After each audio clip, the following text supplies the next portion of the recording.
তো বলে গাইস আমার বাবা, কিন্তু একটা কথা বলতে পারবো গাইস, কখনো খাওয়ার কষ্ট দেয় নাই আমার বাবা। মানে আমার বাবা কখনো আমাদের খাওয়ার কষ্ট দেয় নাই।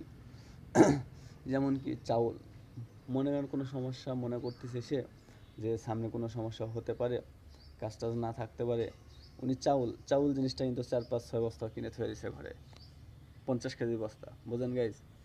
যে বাজারে গেলে গাইজ আমি দেখছি যেটা সবচেয়ে বড় মাছ সেটাই কিন্তু আমার বাবা। আমাদের শুক্রবার আর মঙ্গলবার আমাদের বাজার হয়, শুক্রবার আর মঙ্গলবার। তো ওই বাজারে সবচেয়ে সেরা মাছ যেটা, সেটা আমার বাবা কিনে আনতো, আমাদের 3 ভাই বোনরা খাওয়াইতো। ঠিক আছে, বাবাও হয়তো বা উনি আমার সাথে চিল্লাচিল্লি করতো আমার ভালোর জন্য বা আমাকে কিছু শিক্ষা দেওয়ার জন্য। তো না, আবেগে ছিলাম না গ্যাস, বুঝি না। তো আমার বড় ভাইয়ের কথা কি বলবো, বড় ভাই এখন বড় হয়ে দেখছি সে আমার খুব মানে অনেক সাপোর্ট করছে। জানি না, ওর বিয়ের পর থেকে, ওর বিয়ের আগে থেকে কিন্তু দুজন খুব মারামারি করতাম, আমারে খুব মারতো গাইস। ওর বিয়ের আগে আমারে খুব মারতো, যা আপনাদের আমি বলে বোঝাতে পারবো না, আমারে সব সময় মারতো, কানতাম মারতো, কানতাম মারতো, বাবা মা ওর সাথে চিল্লাচিল্লি করতো, একসাথে রাত্রে ঘুমাইতাম গাইস। তো এখন দেখেন ও বড় ভাই, আমি ছোট, মিল ছিল কেমন, একসাথে যখন দুজন ঘুমাইতাম তখন তো অনেক আগেকার, তখন কারেন্ট সবসময় থাকতো না গাইজ, রাত্রে গরমের মধ্যে কারেন্ট এই যায় এই আসে এই যায়, জানেন সবাই। তো কারেন্ট যায়, তো তখন ও আমারে বলতো, বড় ভাই মানে আমার যে বড় ভাই সে আমারে বলতো, আমরা বাতাস করা খেলি, মানে পাখা ছিল তো, হাত পাখা, আমরা বাতাস করা খেলি।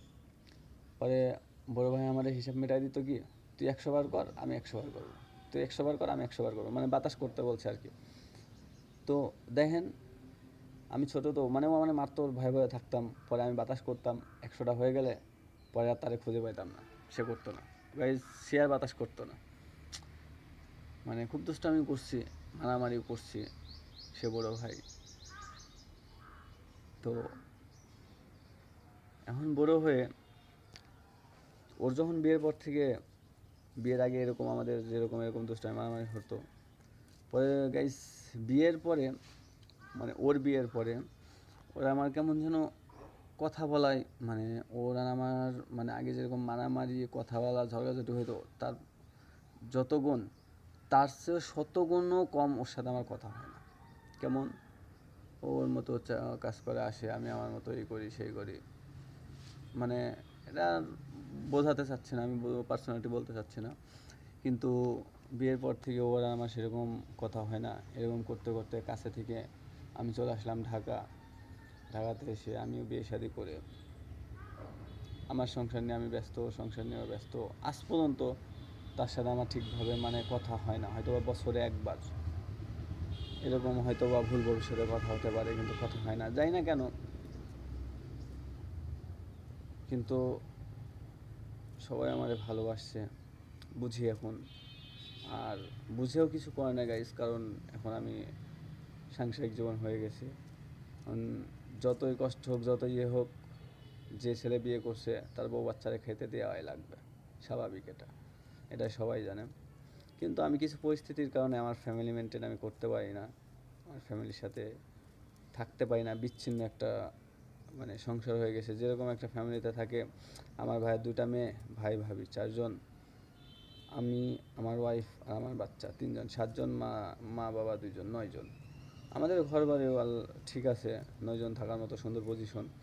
তো এখানে 9জন থেকে যে একটা মানে সুন্দর মতো ফ্যামিলি বসবাস করবে, 3টা নাতি আছে, নাতি নাতনি আছে, দাদারা খেলা করবে, চাচারা আদর আপ্যায়ন করবে, যে একটা সুন্দর সংসার, এই সংসারটা থেকে এখন বর্তমানে বিচ্ছিন্ন, আমরা থাকতে পারি না কিছু পরিস্থিতির শিকারের কারণে, যেটা ভুল আমার ছিল।